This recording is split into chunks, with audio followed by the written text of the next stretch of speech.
할렐루야. 오늘 함께 하실 찬송은 찬송가 195장 성령이여 우리 찬송 부를 때입니다. 함께 찬송하시겠습니다.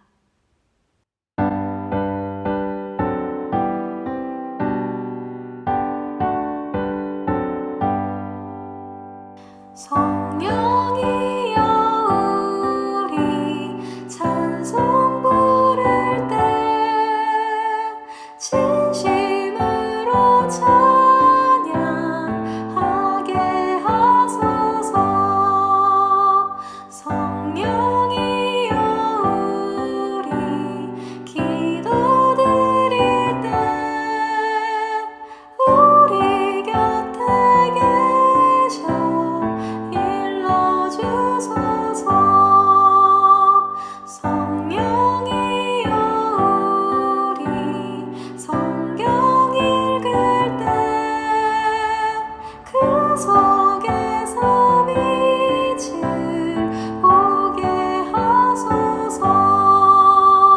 성령이여 우리 전도할 때에 지혜로운 말씀 주시옵소서. 성령이여 우리 겸손해져서 우리 주와 같이 되게 하소서. 아멘.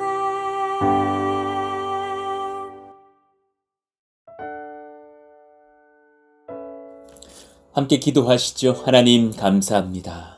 은혜의 새날을 주시니 감사합니다. 성령이 우리를 붙드시니 감사합니다. 영육을 강건하게 하시니 감사합니다.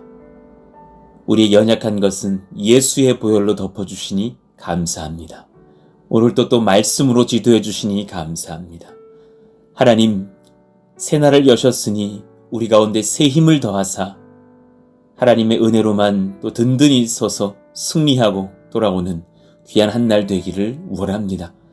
오늘 먼저 우리를 깨우사 말씀하여 주시고 우리 가운데에 성령의 역사를 회방케 하는 모든 마음의 연약한 것들과 편견들을 부수시며 하나님의 말씀으로 우리를 새롭게 하시는 복된 아침이 되게 하여 주옵소서. 예수님의 이름으로 감사하며 기도하옵나이다. 아멘.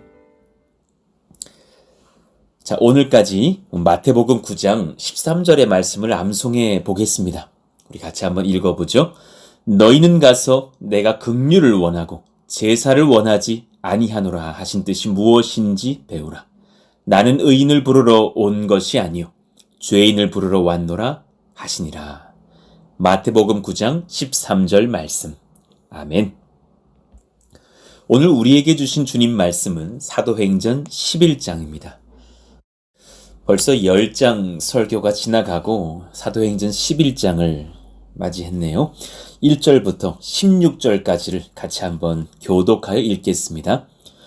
유대에 있는 사도들과 형제들이 이방인들도 하나님의 말씀을 받았다 함을 들었더니 베드로가 예루살렘에 올라갔을 때에 할례자들이 비난하여 이르되 내가 무할례자의 집에 들어가 함께 먹었다 하니 베드로가 그들에게 이 일을 차례로 설명하여 이르되 내가 욥바시에서 기도할 때에 황홀한 중에 환상을 보니 큰 보자기 같은 그릇이 내 귀에 매어 하늘로부터 내리어 내 앞에까지 드리워지거늘 이것을 주목하여 보니 땅에 4발 가진 것과 들짐승과 기는 것과 공중에 나는 것들이 보이더라. 또 들으니 소리가 있어 내게 이르되 베드로야 일어나 잡아먹으라 하거늘 내가 이르되 주님 그럴 수 없나이다. 속되거나 깨끗하지 아니한 것은 결코 내 입에 들어간 일이 없나이다 하니 또 하늘로부터 2번째 소리 있어 내게 이르되 하나님이 깨끗하게 하신 것을 내가 속되다고 하지 말라 하더라. 이런 일이 3번 있은 후에 모든 것이 다시 하늘로 끌려 올라가더라. 마침 3사람이 내게 유숙한 집 앞에 서 있으니 가이사랴에서 내게도 보낸 사람이라. 성령이 내게 명하사 아무 의심 말고 함께 가라 하시매 이 6 형제도 나와 함께 가서 그 사람의 집에 들어가니 그가 우리에게 말하기를 천사가 내 집에 서서 말하되 네가 사람을 요바에 보내어 베드로라 하는 시몬을 청하라. 그가 너와 네 온 집이 구원받을 말씀을 내게 이르리라 함을 보았다 하거늘 내가 말을 시작할 때 성령이 그들에게 임하시기를 처음 우리에게 하신 것과 같이 하는지라. 내가 주의 말씀에 요한은 물로 세례를 베풀었으나 너희는 성령으로 세례를 받으리라 하신 것이 생각났노라. 아멘. 오늘 말씀의 제목, 신앙을 가로막는 것은 믿음 부족이 아니라 편견입니다. 라는 제목으로 말씀을 전하겠습니다. 참 많이 만나보았던 성도님들 중에서 본인이 무언가 신앙의 답답함을 느끼면서 꼭 이 말씀을 하시는 거예요. 나는 믿음이 목사님 참 부족합니다. 저는 참 믿음 약한 사람입니다. 그런데 대화를 해보면 그분은 믿음은 분명하고 뜨거운데 오히려 성령 안에서 열린 생각이 없이 그런 자기를 하찮게 보고 있는 편견이 있는 것을 봅니다. 여러분 오늘 말씀의 제목을 깊이 한번 묵상해 보시면서 말씀을 들어보시길 원합니다. 신앙 가로막는 것, 믿음 부족이 아니라 편견인 경우가 훨씬 많습니다. 자, 오늘 이 말씀 안에서 우리는 4가지 편견을 찾아보려고 합니다. 그리고 그것이 바른 믿음이 될 수 있도록 한번 수정을 해보자고요. 자, 첫 번째 편견, 내 자신에 대한 한계를 단정 짓는 것입니다. 여러분 잘 한번 고민해 보셔요. 내 자신에 대한 한계를 단정 짓는 것. 이 말씀은 여러분의 한계가 없다. 우리는 무한한 능력을 가졌다.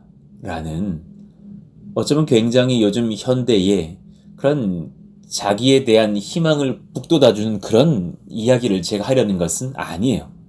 우리는 한계가 있죠. 예, 맞아요.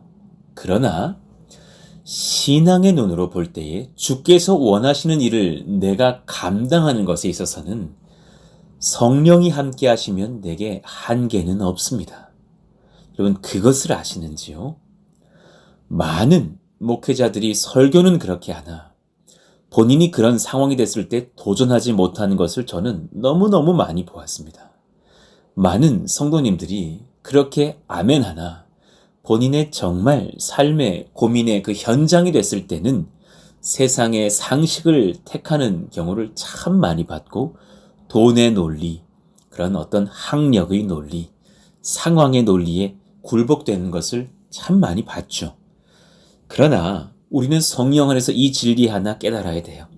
내 자신에 대한 한계를 그저 사람의 눈으로만 단정 짓는 것, 그거 편견입니다. 내 연약함 분명히 아는 것 지혜죠. 예, 맞아요. 그러나 그 어떤 인지의 연약함, 능력의 한계도 성령의 역사 앞에서 하나님의 능력으로 바뀔 수 있음을 인정하는 것이 믿음인 줄로 믿으시기 바랍니다. 하나님이 역사하시면 내 한계를 뛰어넘어 역사하시는 하나님의 능력을 내가 경험할 수 있습니다. 너무나 많이 경험해 보았고 또 너무나 많이 그렇게 믿음 안에서 하나님의 은혜와 권세를 체험하는 성도님들의 가정을 보았습니다. 또한 우리 교회가 지금 그러한 경험 가운데 상황 가운데 있지 않습니까? 그러니 여러분 열등감과 겸손의 차이 아셔요? 예, 열등감은 나보다 남이 더 나아 보여서 내가 타인보다 영 못하다고 여겨지는 마음이라고 왜 사전에서 그러더군요. 그리고 겸손은 타인을 나보다 높이는 것, 타인 앞에서 나를 낮추는 것이라고 사전적 정의는 있죠. 그러나 성경적 정의를 한번 보자고요. 나의 한계만 인정하며 좌절하는 것은 열등감이고요. 주의 능력을 내 한계 앞에서 인정하는 것이 겸손이에요. 이거 아셔요? 진짜 겸손은 그러니 믿음 안에서만 가능해지는 거예요. 내 한계를 무시하고 나 다 잘할 수 있다 떠들면 그건 교만이고, 혹은 나는 이렇게 부족하니 나는 더 이상 소망 없다 하면 열등감이지만, 그 한계를 맛본 상황 중에서도 주님 역사하시면 저는 주님께 무한하신 그 주의 능력 얻고 견고히 설 수 있습니다. 말할 수 있다면 그는 겸손한 사람이에요. 그러니 믿음과 겸손은 함께합니다. 사복음서의 베드로와 여러분 오늘 본문에 등장하는 사도행전의 베드로는 그러니 완전히 다른 사람인 것을 봅니다. 그는 지금 겸손히 성령께 붙들려 자기의 이상의 능력을 발휘하신 하나님께 인도를 받고 있는, 하나님은 하실 수 있다라는 믿음으로 서 있는 신실한 주의 사도인 것을 봅니다. 자, 7절 봐보세요. 또 들으니 소리 있어 내게 이르되 베드로아 이것을 잡아먹으라 하거늘 그때 사람의 생각으로 내가 이르되 주님 그럴 수 없나이다. 속되거나 깨끗하지 아니한 것은 결코 내 입에 들어간 일이 없나이다 하니, 또 하늘로부터 두 번째 소리 있어 내게 이르되 주님의 깨닫게 하시는 내 한계를 깨시는 그 은혜의 말씀을 받는 거예요. 하나님이 깨끗하게 하신 것을 내가 속되다고 하지 말라.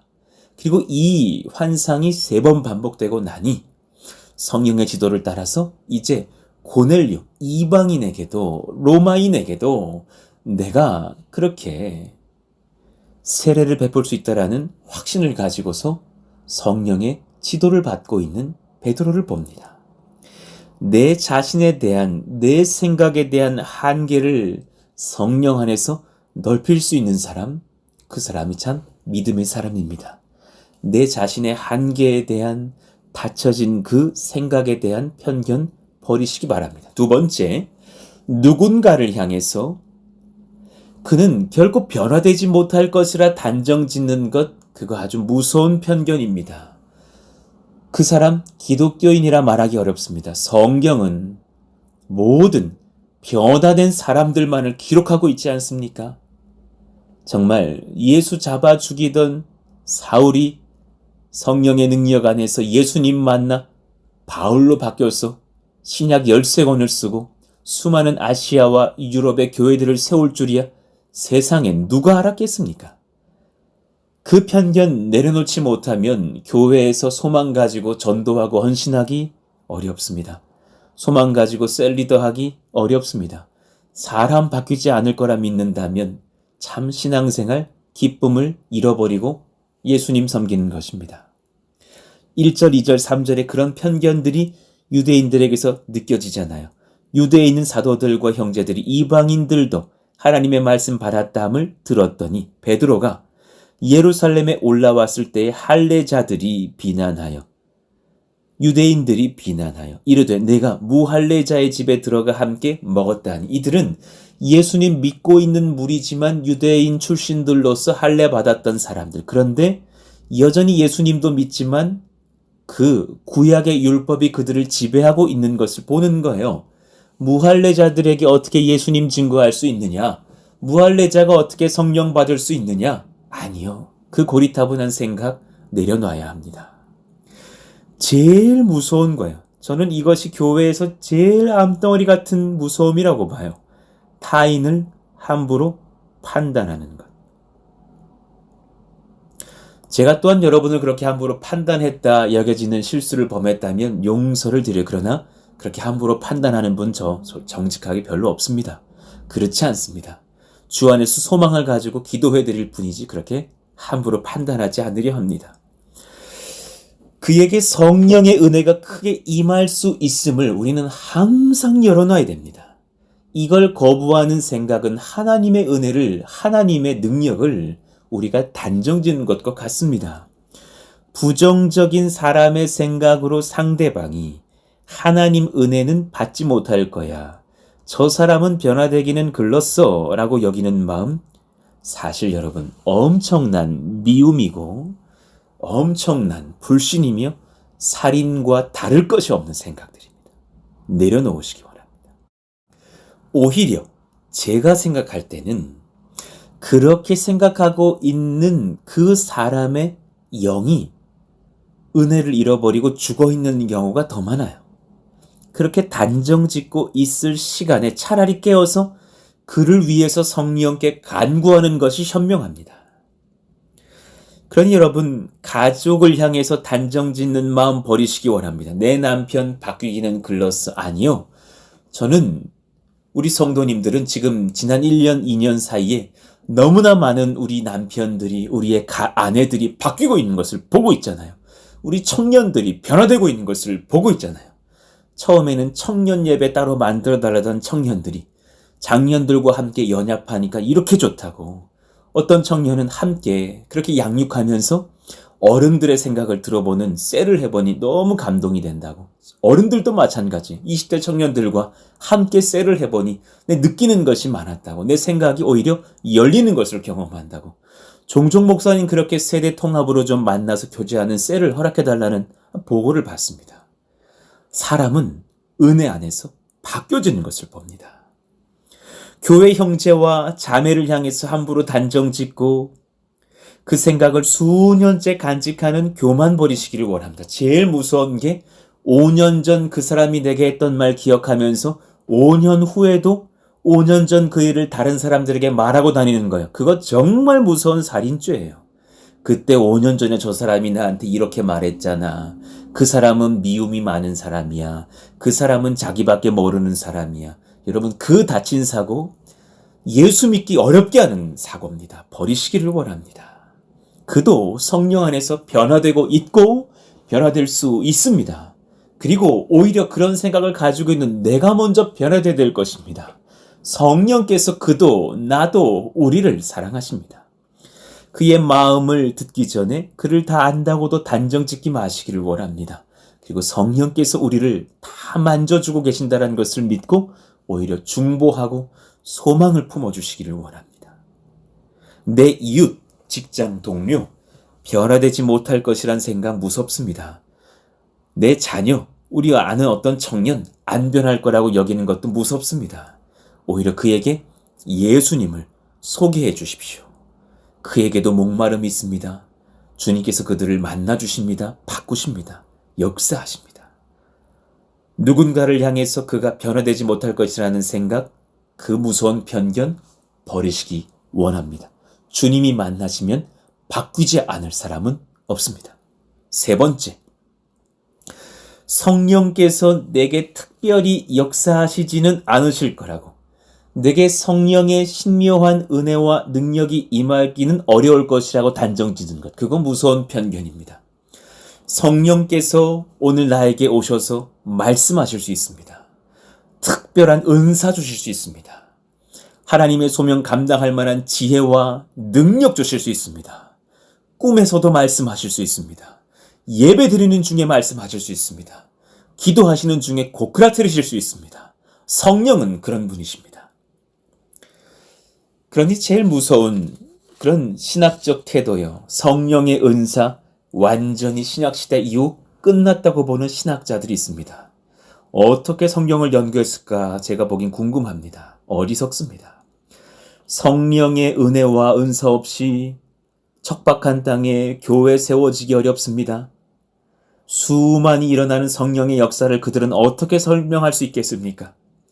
한국교회 초대교회에 일어났던 수많은 신묘한 은사들, 정말 초대교회 목회자들이 전도할 때 정말 죽었던 자까지 살려내는 그 역사들, 한국교회에서도 일어났던 기록들이 있는데 어떻게 다 설명할 것입니까? 저도 정말 많은 분들 기도하면서 중보했을 때 죽어가던 자가 살아나기도 하고, 정말 버스에 트럭에 치여서 머리에 뇌압이 올라가서 곧 터질 것 같이 부어있던 청소년 아이가 회복되기도 하고, 죽을 것 같이 아팠던 자들이 낫기도 하고, 성령께서 역사하시는데 그것을 어떻게 설명하실 것입니까? 제가 기도하는 중에 고꾸라져서 성령을 만나며 음성을 들으며 개척을 명받고 물질과 사람에 대한 욕심들을 내놓게 하시는 꾸중 가운데서 회복이 되는데 그거 어떻게 다 설명할 수 있습니까? 7절 봅시다. 또 들으니 소리 있어 내게 이르되 베드로야 일어나 잡아먹으라 하거늘. 성령께서 환상 중에 그에게 오사 말씀하고 계십니다. 내가 이르되 주님 그럴 수 없나이다. 속되거나 깨끗하지 아니한 것은 결코 내 입에 들어간 일이 없나이다 하니 또 하늘로부터 두 번째 소리 있어 내게 이르되 하나님이 깨끗하게 하신 것을 내가 속되다고 하지 말라. 그리고 또 성령께서 베드로를 지도하사 고넬료의 집으로 향할 수 있도록 12절에 성령이 내게 명하사 아무 의심 말고 함께 가라 하시매 이어서 형제도 나와 함께 가서 그 사람의 집에 들어가니 그때 고넬료에게 또 무엇이라 성령이 말씀하고 계십니까? 13절 그가 우리에게 말하기를 천사가 내 집에 서서 말하되 네가 사람을 요바에 보내어 베드로라는 시몬을 정하라. 그렇게 명을 받은 고로 당신을 모셔왔습니다. 말하고 있는 것이 아닙니까? 성령께서 각 사람에게 찾아가셔서 말씀하시기도 하고 예배 중에 성경을 읽는 중에 기도하는 중에 교제하는 중에 무시로 우리 가운데 말씀하신다는 것을 여러분 믿으시기 원합니다. 성령께서 성경의 말씀의 은혜와 범주 안에서 언제라도 우리에게 말씀하실 수 있습니다. 이 5가지 상황을 기억하십시오. 성경을 통해 말씀하십니다. 성경의 기준은 벗어나셔서 말씀하시지는 않을 것입니다. 성경이 그 분별의 기준이 될 것입니다. 두 번째, 예배와 바른 설교를 통해서 말씀하십니다. 하나님 그렇게 말씀하십니다. 기도를 통해서 말씀하십니다. 기도하는 중에 얼마나 많은 주의 음성을 받는지요. 정말 설교 준비의 지혜를 기도하는 중에 저는 참 많이 받거든요. 이 말씀을 이렇게 풀어라 저렇게 풀어라 역사하실 때 막 노트에 받아 적으면서 기도를 이어가기도 합니다. 성령께서 내일 일, 모레 일, 한 달 뒤의 일, 5년 뒤의 일까지도 준비시키시면서 지도하시기도 합니다. 특별히 상황 중에 말씀하시기도 합니다. 누군가 앞에서 전도할 때에, 누군가를 또한 제가 돕고 상담할 때에, 또 어떤 특별한 상황 중에 하나님께서 놀랍게 저를 고꾸라뜨리시고 말씀하시기도 합니다. 공동체를 세우는 교회의 덕을 지키는 상황 안에서 이들을 분별할 수 있습니다. 여러분, 공동체를 세우시는, 교회를 세우시는 그 교회의 덕, 성도들을 성경 말씀에 합한 주의 성령의 군사들로 세우시는 일 앞에서 이 모든 하나님의 말씀하심에 대해서 우리가 분별할 수 있단 말입니다. 특별히 개인의 특별한 능력이라든가 그 개인의 신묘한 은사들을 높이면서 앞세우는 고백들은 오히려 가짜들인 경우가 많아요. 저는 예언의 은사가 있어서 우리 어떤 청년들의 결혼식 날짜를 예언했다는 둥. 그런 게 뭔 의미가 있습니까? 주의 나라를 위해서 그게 무슨 의미가 있어? 그런 건 사실 교만의 발로인 경우, 거짓인 경우가 많아요. 그러나 정말 주를 위해서 하나님께서 우리 각자에게 말씀하시고 우리를 변화시키시고 만나주시고 인격적인 뜨거운 체험들 하게 하실 수 있습니다. 이를 소망하시고 예배하실 때마다 성령님을 구하시면서 말씀과 은혜를 받고 누리시기를 축원합니다. 고린도전서 14장 5절이요. 나는 너희가 다 방언 말하기를 원하나 특별히 예언하기를 원하노라. 교회의 덕을 세우기 위해서 주의 말씀을 받기를 원하노라. 이 말씀이에요. 만일 방언을 말하는 자가 통역하여 교회의 덕을 세우지 아니하면 예언하는 자만 못하니라. 여기서의 예언이라는 것이 몇 년 뒤에 뭐가 있다 이런 경우도 특별한 경우는 있지만 하나님의 말씀을 받고 그 말씀 안에서 서로를 향해 선포하며 권면하며 세우며 하나님의 일들을 선언하는 것들이 아닙니까?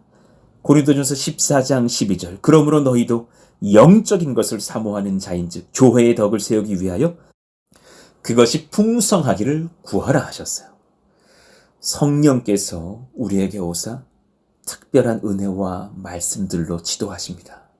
그 영의 지도에 민감하시고 그럴 때 항상 말씀과 성경을 가까이 하시면서 분별하시고 교회의 덕을 세워가시기를 예수 이름으로 축원합니다. 마지막 4번째 편견이 뭐예요? 성령께서는 우리의 모임 중에 특별히 역사하시지 않는다고 단정짓는 거예요. 예배에 소망 없이 오는 태도들이요. 우리의 모임 중에 특별히 임하시지는 않으실 거야 라는 불신이요. 무서운 편견입니다. 오늘 말미에 보니까 성령께서는 베드로의 복음을 전해받고 있는 그 고넬료의 가족들과 이웃들이 성령을 경험하는 모습들을 증거하고 있어요. 13절 이유를 봅시다. 그가 우리에게 말하기를 천사가 내 집에 서서 말하되 내가 사람을 요바에 보내어 베드로라는 시몬을 정하라. 그가 너와 내 온 집이 구원받을 말씀을 내게 이르리라 함을 보았다 하거늘. 내가 말을 시작할 때에 바로 그때에 성령이 그들에게 임하시기를 처음 우리에게 하신 것과 같이 하는지라. 너무 감격스러운 역사 아닙니까? 이방인들에게도 예상치 못했는데 성령이 오셔서 그들을 변화시키고 고꾸라뜨리시고 방언을 터뜨리시고 예언하게 하시면서 예수는 그리스도라 증거하게 하시니 그들 또한 하나님의 사람이 되는 것이 아닙니까? 16절 내가 주의 말씀에 요한은 물로 세례를 베풀었으나 너희는 성령으로 세례를 받으리라. 누가 그 성령을 베푸신다고요? 예수님이시죠. 그러니 그들 또한 예수님을 만날 만한 자격이 있다라는 증거를 얻는 것이 아닙니까? 그래서 그들 또한 세례를 받고 예수 그리스도의 가족, 크리스찬들이 되는 것이 아닙니까? 여러분, 고넬료 가정만의 이야기예요. 복음이 증거되는 현장은 강력한 성령의 임재가 있어요. 여러분, 그 은혜를 사모하며 그런 공동체의 모임과 예배가 되도록 기도해 주시기를 원합니다. 성령께서 그 복음이 증거되고 은혜의 임재가 있는 그 현장 속에서 공동체를 변화시키시는 역사를 저는 너무나 많이 보았습니다. 그 20대 때 결혼 전에 전도사로 섬길 때에 부서 아이들이 너무나 강력하게 성령의 임재를 경험하는 거예요. 그런데 그 해는 특별히 강력해서 그 수련회 때 부흥회 이제 이후에 그 기도회를 인도하고 있는데 막 성령께서 임하셔서 청년, 장년, 교사들까지도 막 다 고꾸라뜨리셨던 사건들이 기억나요. 모두가 본인의 입에 손을 대고 다른 사람이 듣는 것이 두렵거든 손에 입을 대셔서 입을 가리시고서라도 하나님 앞에 모든 은밀한 죄악을 자백하고 회개하자고 고백했을 때에 성령이 임하시는 거예요.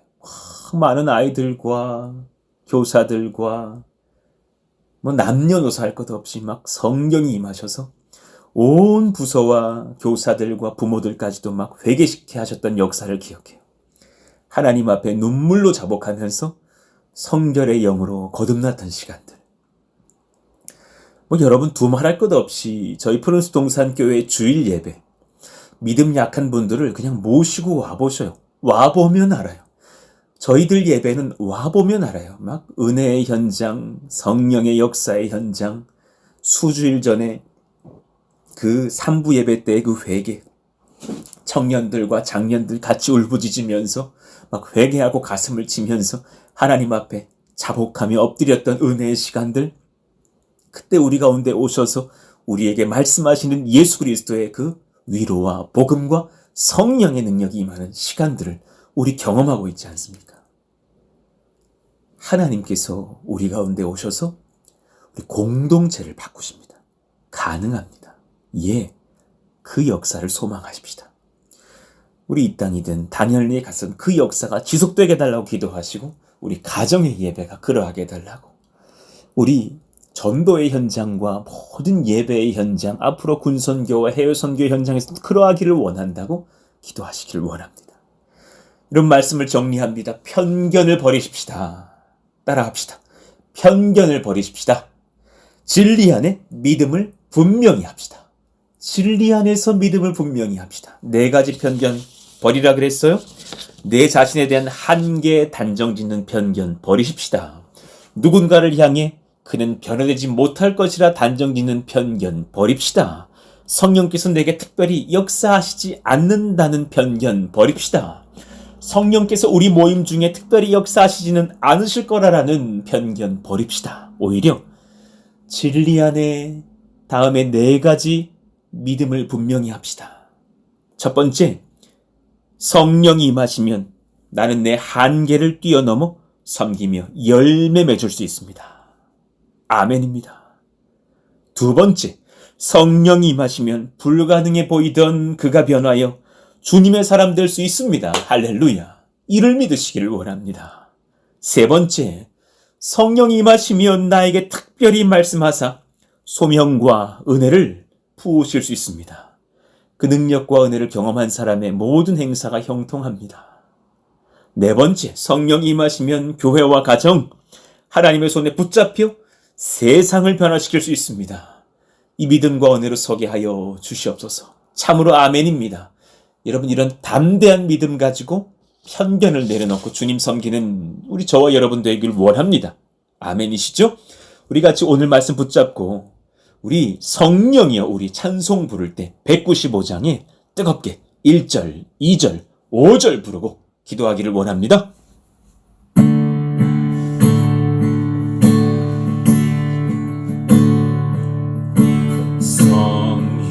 성령이여 우리 찬송 부를 때 진심으로 찬양하게 하소서. 성령이여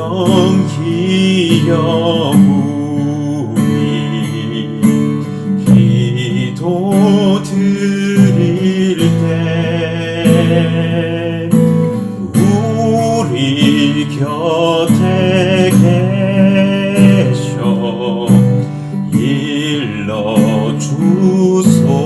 일러주소서. 아멘. 성령이여 우리 겸손해져서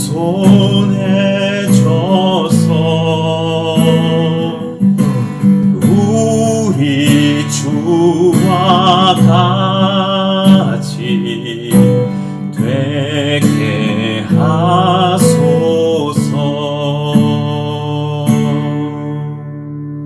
아멘. 오늘 말씀 기억하시면서 같이 한번 기도합시다. 성령님 우리 가운데 오셔서 우리 모든 편견을 버리고 주님 앞에 바른 믿음으로 서게 하여 주옵소서. 주여 부르짖고 기도합니다. 주여. 하나님 감사합니다. 성령이 임하시면 나는 내 한계를 뛰어넘어서 섬기며 열매 맺을 수 있습니다. 불가능해 보이던 그가 주님 만나 바뀔 수 있습니다. 우리에게 말씀하시고 우리 가정에 말씀하시고 공동체에 말씀하사 소명과 은혜 주시고 세상 바꿀 줄 믿사오니 하나님이여 역사하여 주시옵소서.